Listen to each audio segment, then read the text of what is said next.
I still can't believe a 10-year-old girl saved a company that a room full of engineers had already given up on. The entire building was in panic. Screens were flashing red. Phones were ringing non-stop. Employees were running through the halls with laptops in their hands. A billion-dollar software launch was only minutes away, and the system had completely crashed. At the center of it all stood CEO Adrian Cross, furious, sweating through his expensive suit, shouting at his top engineers. "Fix it now! Do you understand what this will cost us?" But nobody could fix it. Not the senior developers, not the cybersecurity team, not the outside consultants flown in that morning.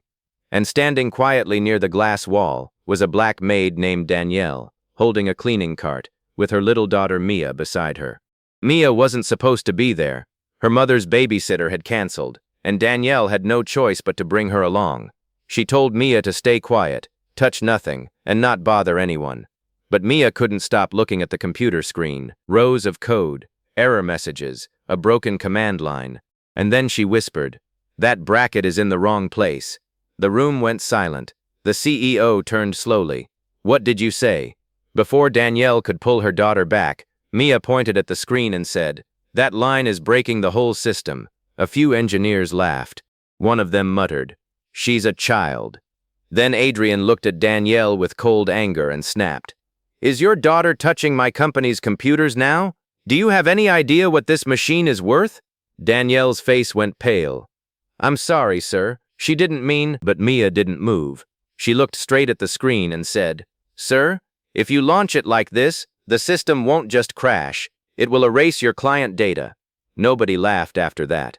The room froze. One engineer leaned toward the monitor. His face changed. Then another checked the backup system and stopped breathing.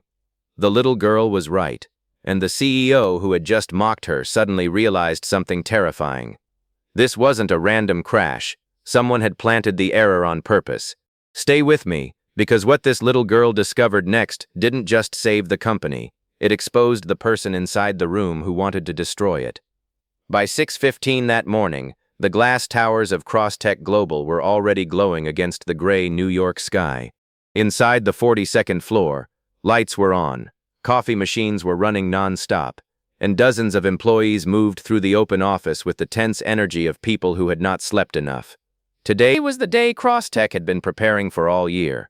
Their new software platform, Guardian Core, was set to launch in less than 4 hours. To the public, Guardian Core was being advertised as the future of secure cloud management. To investors, it was something even bigger. If the launch went well, Crosstech's value could climb by nearly $2 billion before the end of the week. News crews were waiting downstairs. Tech reporters had already arrived. Clients from 3 countries were watching the countdown. And at the center of all of it was Adrian Cross.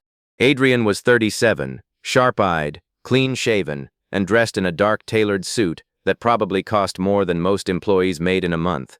He had built Crosstech from nothing, or at least that was the version every magazine loved printing.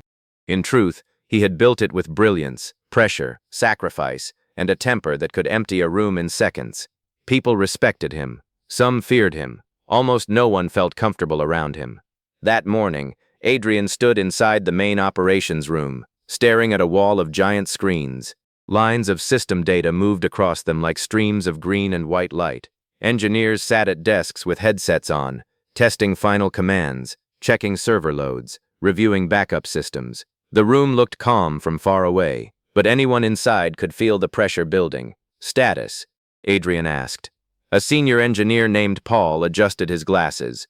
"Final sync is stable. User database is connected. Payment gateway is clean. International server response is under 200 milliseconds. Adrian nodded once. No mistakes today.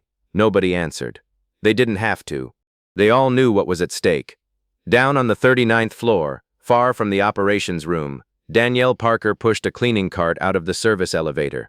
Danielle was 30, a black single mother with deep brown skin, tired brown eyes, and black hair pulled into a neat bun under her work cap.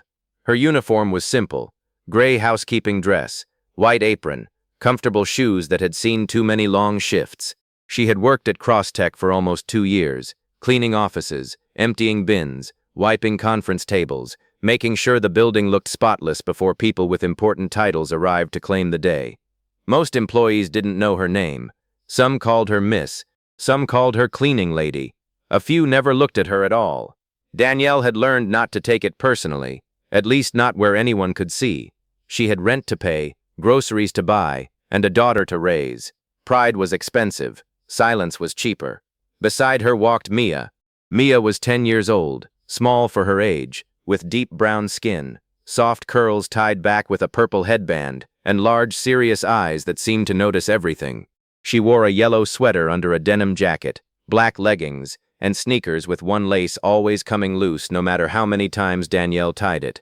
Mia should have been at school, but at 5:30 that morning, Danielle's sister had called, coughing badly, apologizing over and over. She couldn't watch Mia. The backup babysitter didn't answer. Danielle had already missed 2 shifts that month when Mia had the flu. One more absence, her supervisor had warned, and they would review her reliability. So Danielle brought Mia with her. "Mia, listen to me," Danielle said softly as they moved past the empty cubicles. "You stay with me today. No wandering, no touching anything, no asking people questions. This is a very important day for them." Mia hugged her small backpack closer to her chest. "I know, Mom. And if anyone asks, you're just waiting until Aunt Renee can pick you up." Mia nodded. Danielle looked down at her daughter's face and softened. "I'm sorry, baby." "For what?" "For dragging you here before breakfast." Mia smiled a little. "It's okay. I like computers." Danielle gave her a warning look. "That's exactly what worries me." Mia's love for computers had started when she was 6, and Danielle found an old broken laptop beside a trash bin behind their apartment building. Danielle had brought it upstairs thinking maybe Mia could use the keyboard to play pretend office. Instead, Mia took the back panel off with a butter knife and asked why the tiny green board had roads on it. By 8, she was watching coding tutorials on Danielle's phone. By 9, she had built a little weather app that told her when to bring an umbrella. Her school didn't know what to do with her. Her teacher called her gifted, then confused, then a child who needs proper enrichment. But enrichment cost money, programs cost money, laptops cost money. So Mia learned with borrowed devices, free library computers, and whatever time Danielle could give her after work. Danielle was proud of her. She was also afraid for her, because the world did not always welcome a little black girl who knew more than adults expected her to know. By 8 o'clock, the building had changed completely. Executives arrived in waves. Assistants carried tablets and coffee. Security directed visitors toward the launch auditorium. The air smelled of expensive perfume, hot espresso, and stress. Danielle kept Mia close while she cleaned the hallway outside the executive conference rooms. Mia sat quietly against the wall, sketching little boxes and arrows in a notebook. "What are you drawing?" Danielle whispered. "A login flow," Mia said. Danielle blinked. "A what?" Mia turned the notebook slightly. "Like when a person types their password and the system checks if they're allowed in. But if the check happens in the wrong order, someone can get in before the system says no." Danielle stared at the page. It looked like a maze. "That sounds dangerous." Mia shrugged. "Only if grown-ups don't test it right." Danielle almost laughed, but before she could answer, her supervisor appeared around the corner. Mr. Collins was a thin man with a tight mouth and a clipboard always tucked under one arm. His eyes went straight to Mia. "Danielle," he said quietly, "why is there a child on the executive floor?" Danielle stood quickly. "My sitter canceled. I'm sorry. She'll stay right beside me." "This is not a daycare." "I understand. I had no other choice." Mr. Collins glanced toward the glass offices where executives were passing.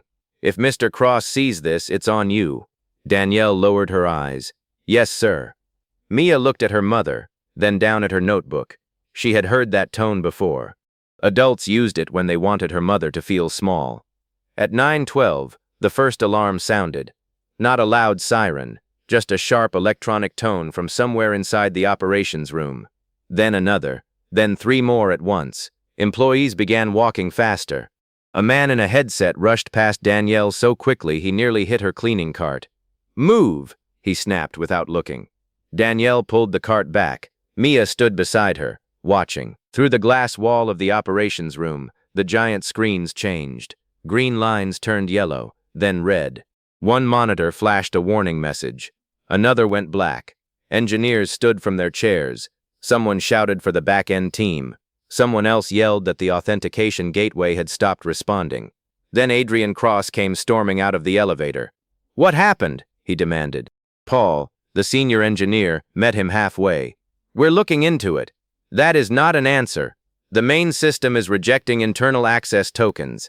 We still have database connection, but the launch environment is unstable." Adrian stared at him. In English, Paul swallowed. "If we launch right now, users may not be able to log in." Another engineer shouted from inside the room. "It's worse than that. Backup sync is failing too." Adrian's face went cold. The hallway filled with people. Engineers, managers, assistants, 2 legal advisors, and a camera crew that had suddenly stopped filming promotional shots.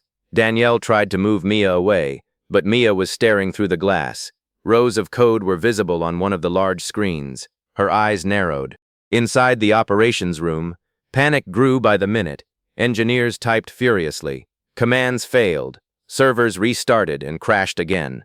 Adrian stood behind them, anger rising with every failed attempt. "We are 38 minutes from a live investor preview," he said. "Do you understand what this failure costs?" Nobody answered. "Fix it." Paul wiped sweat from his forehead. "We're trying. Try faster." Danielle finally placed a hand on Mia's shoulder. "Come on, we're going downstairs." But Mia didn't move. "Mom," she whispered. "Mia, now!" "That bracket is wrong." Danielle froze. "What?" Mia pointed through the glass toward the screen. "That line. The bracket closes too early. It makes the system skip the safety check." Before Danielle could stop her, Mia stepped closer to the glass. A young engineer heard her and turned. "Who said that?" Mia's voice was small but clear. "The bracket is in the wrong place." The room went silent. Adrian turned slowly. His eyes landed first on Mia, then on Danielle's uniform, then on the cleaning cart behind them. His expression hardened. "Is this your daughter?" he asked Danielle. Danielle's face went pale. "Yes, sir. I'm sorry. She didn't mean to interrupt." Adrian looked back at Mia, then at the frozen engineers. Then he said the words that made Danielle's heart sink. "So now the maid's daughter is touching my company's computers?" The sentence hit Danielle harder than any alarm in the building. "So now the maid's daughter is touching my company's computers?" For a second, she could not even answer. Every eye in the hallway turned toward her and Mia. Engineers stared through the glass wall. Executives paused with tablets in their hands. A few people exchanged looks, the kind of looks Danielle had spent her whole life learning to read. She stepped in front of Mia immediately. "No, sir," Danielle said quickly. "She didn't touch anything. She only saw the screen." Adrian Cross's jaw tightened. "This is a restricted operations floor. I have investors arriving in less than an hour, a launch collapsing in front of me, and now a child is giving technical commentary from the hallway?" Mia lowered her eyes, but she did not step back. Danielle reached for her daughter's hand. "I'm sorry, we'll leave right now." But before she could pull Mia away, Paul, the senior engineer, glanced at the screen again. His face showed irritation, but also something else, curiosity. "Wait," he muttered. Adrian turned on him. "What?" Paul pointed toward the main monitor. "She said the bracket closes too early." A younger engineer laughed under his breath. "Come on, Paul. She's 10. Mia looked up. "I'm 10.5. A few people smiled, but Adrian did not. Paul leaned closer to the monitor. His fingers moved over the keyboard, scrolling through the error block. "The line she's talking about is in the session validator." The younger engineer shook his head. "We checked that module twice," Mia whispered. "You checked the login part, not the rollback part." The hallway went quiet again. Adrian stared at her. "What did you just say?" Mia's voice trembled, but she pointed through the glass. "The login part works. That's why the test says it passed. But when the server fails and tries to go back, it skips the safety check because the bracket ends before the condition is finished." No one spoke. Paul's face changed. He sat down quickly and pulled the code onto his own screen. Danielle's heart was pounding so hard she could feel it in her throat. She wanted to tell Mia to stop. She wanted to apologize again, push the cleaning cart away, take her daughter into the elevator and disappear before someone decided this was all their fault. But Mia was not looking at the adults anymore. She was looking at the code. The way she looked at puzzles on the library computer. The way she looked at numbers on bills Danielle could barely afford. The way she looked when the world became a pattern only she could see. Paul typed a command. The screen flashed. Then the same red warning returned. Still failing, the younger engineer said quickly. See, it's not that. Mia shook her head. Because you only fixed one bracket. Adrian stepped closer to the glass wall. One. Mia swallowed. There are two. The younger engineer folded his arms. And I suppose you can see the second one from the hallway too? Mia looked at him, then pointed to the second monitor. It's not on that page. It's in the helper file. The young engineer opened his mouth, then closed it. Paul was already searching. Seconds passed, then his fingers stopped moving. He leaned closer. Oh my God, he whispered. Adrian's voice cut through the room. Explain. Paul turned slowly. There is a second misplaced bracket in the rollback helper. It wouldn't show during normal login tests. It only triggers when the launch environment is under heavy load. And what happens if we launch with it? Adrian asked. Paul did not answer immediately.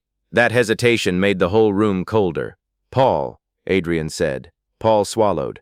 If user traffic spikes, the system could fail during authentication rollback. In English, it could lock clients out. Mia shook her head again. Everyone looked at her. She hugged her backpack tighter.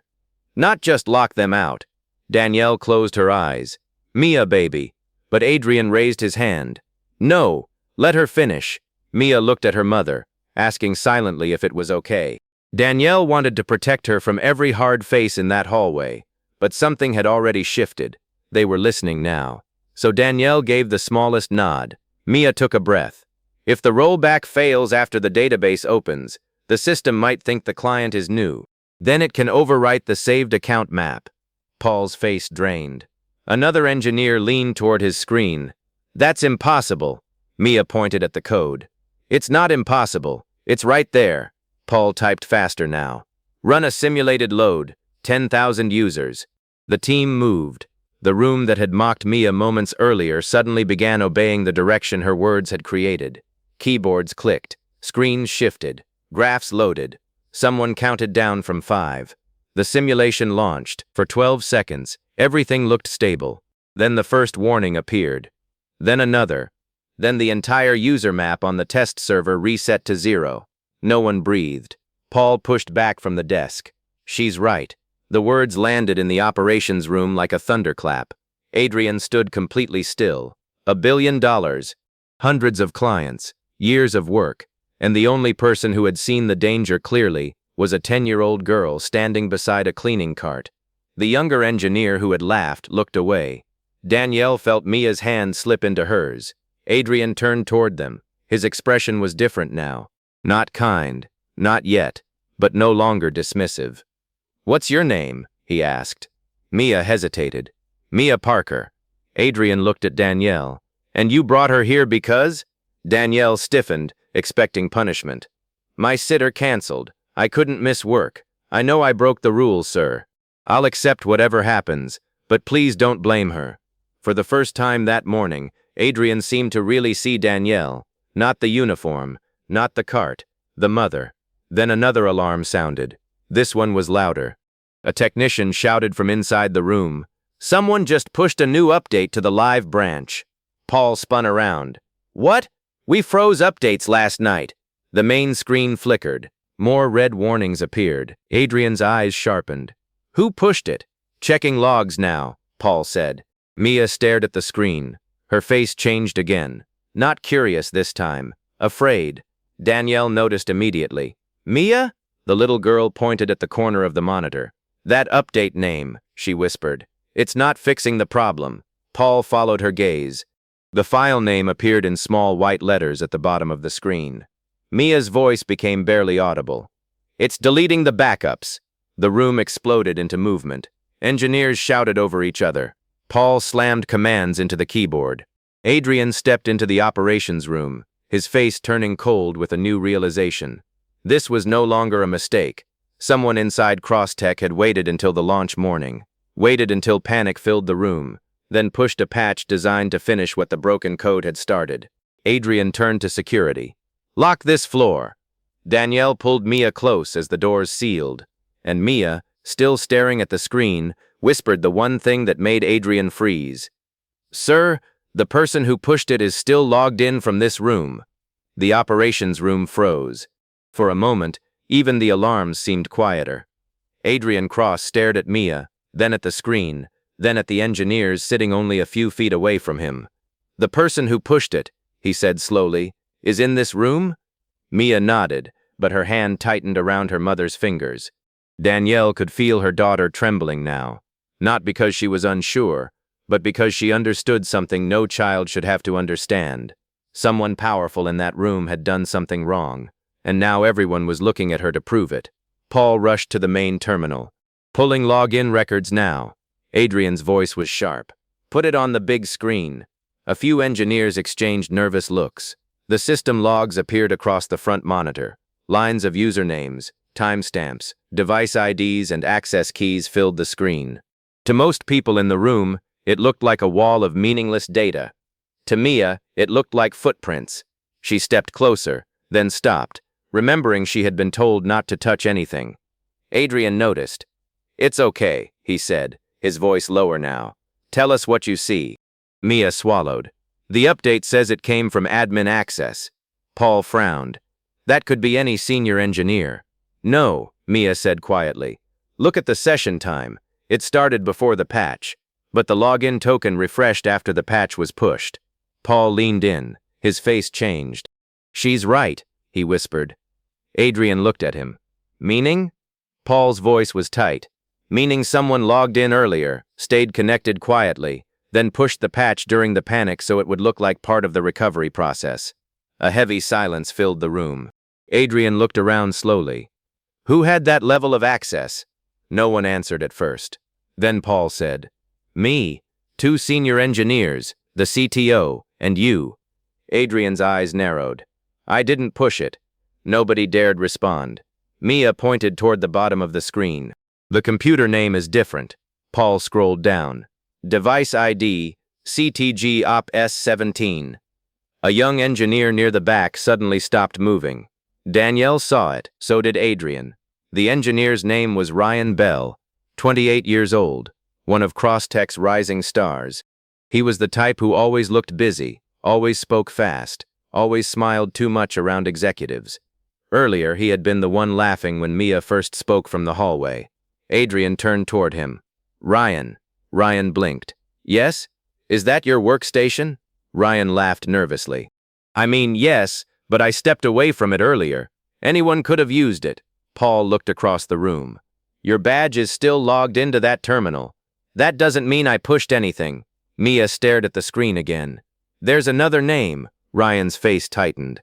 Adrian turned back. "Where?" Mia pointed carefully, still not touching. "The update file says clean start patch, but the author tag is hidden in the file path. R. Bell." Paul typed quickly, opening the file properties. There it was, R. Bell. The entire room turned toward Ryan. His face drained. "That's not proof," he snapped. "Anyone could name a file that." Adrian took one step closer. "Then explain why a deletion patch was pushed from your station during a system crisis." Ryan's breathing grew fast. "I was trying to help. By deleting backups? It wasn't supposed to delete them." Mia shook her head. "Yes, it was." Ryan glared at her. "You don't know what you're talking about." Danielle immediately pulled Mia closer. "Don't talk to her like that." For the first time all morning, Danielle's voice did not shake. Everyone looked at her. She had spent 2 years cleaning that building quietly, stepping aside in hallways, apologizing for things she did not do. But hearing a grown man snap at her child lit something in her that fear could not put out.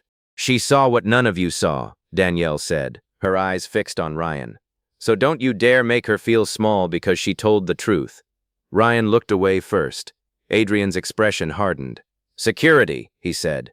2 guards stepped behind Ryan. Ryan raised his hands. "Wait, you don't understand. I was under pressure." "From who?" Adrian asked. Ryan said nothing. Paul kept digging through the logs. "Adrian, there are outside transfer records attached to the patch." "What records?" Paul hesitated. "Someone copied pieces of Guardian Core's source code to an external server last night." Adrian went still. Guardian Core was not just a product. It was the company's future. If someone had stolen the code, Crosstech could lose everything before launch even began. Ryan's face collapsed. I didn't have a choice, he said. They said if the launch failed, they'd hire me. Triple salary, stock options. I was tired of being ignored here. Adrian's voice was ice. Who is they? Ryan swallowed. Northbridge Systems. A gasp moved through the room. Northbridge was Crosstech's biggest competitor. Adrian stared at him like he was looking at a stranger. You tried to destroy this company because they offered you a better job? Ryan's eyes flashed with bitterness. You never saw me. None of you did. Adrian glanced toward Danielle and Mia. The words hit harder than Ryan intended. Because minutes earlier, Adrian had been guilty of the same thing. He had looked at Mia and seen a maid's daughter before he saw a mind. But unlike Ryan, Mia had used being unseen to save people, not hurt them. Paul suddenly shouted, "Backup deletion blocked." Everyone turned. What? Adrian said. Paul pointed at the screen. The system stopped the patch before final deletion. It's asking for manual confirmation. Mia stepped forward. Don't confirm. Open the recovery folder. Paul obeyed. There are shadow backups, Mia said. The patch missed them because they're named wrong. Paul opened the folder. Files appeared. The room erupted in relieved voices. We can restore, Paul said, almost laughing. We can still restore. Adrian looked down at Mia. This time there was no anger in his face, only shock and shame. Mia, he said softly, can you help us save the launch? Danielle's breath caught. Mia looked up at her mother. Danielle was scared, but she nodded. Mia stepped into the operations room, and this time nobody laughed. Mia slowly walked into the operations room, her small hand still holding her mother's fingers. For the first time that morning, nobody laughed. Nobody whispered. Nobody looked at her like she did not belong there. The same engineers who had dismissed her minutes earlier now stepped aside, making space for a 10-year-old girl with a purple headband, a yellow sweater, and a notebook full of little arrows and patterns. Paul pulled a chair toward the main terminal. Mia climbed onto it carefully, her sneakers swinging above the floor. Danielle stood behind her, one hand resting on her daughter's shoulder, trying to stay calm even though her heart was racing. Open the shadow backup folder, Mia said softly. Paul typed fast. A hidden list of files appeared on the screen. Mia leaned closer. That one. Restore it before the patch reaches the final folder. Paul clicked the file. Restoring now. The room held its breath. The red warning lights kept flashing. Adrian Cross stood silently behind them, his face tense. Less than an hour ago, he had looked at Mia and only seen the maid's daughter. Now his entire company was hanging on her eyes, her courage, and the quiet way she understood what his best people had missed. Now fix the rollback loop, Mia said. One engineer swallowed. How? Mia pointed to the code. Move the bracket after the safety check, then restart the session validator. Paul followed her instructions without arguing. The command ran. For 5 seconds, nothing changed. Then one red warning disappeared. Then another. Then the main screen flickered, refreshed, and turned green. System stable. The room exploded with relief. Engineers clapped. Someone laughed through tears. Paul leaned back in his chair and whispered, "She did it." Danielle covered her mouth, tears filling her eyes. Mia turned toward her mother. "Did I help?" Danielle bent down and hugged her tightly. "Baby, you saved everything." Adrian walked toward them slowly. The room quieted. He looked at Danielle first. "I owe you an apology," he said. "I saw your uniform before I saw your sacrifice." Then he looked at Mia. "And I saw a child before I saw a genius." Mia lowered her eyes shyly. "Are you still mad?" she asked. Adrian's expression softened. "No, I'm grateful." Security escorted Ryan out while investigators collected the evidence. Northbridge Systems would soon face a public investigation, and Crosstech's stolen code trail would become headline news. But the launch survived. At exactly noon, Guardian Core went live without a crash, without data loss, without failure. When Adrian stepped in front of reporters, he did not begin by praising his executives. He said, "Crosstech was saved today by Mia Parker, a brilliant young girl this building almost ignored.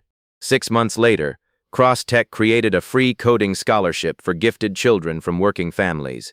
Mia became its first student, and Danielle was no longer invisible, because that day proved something powerful. Genius does not always enter through the front door wearing a suit. Sometimes it stands quietly beside its mother, holding a notebook, waiting for someone to finally listen.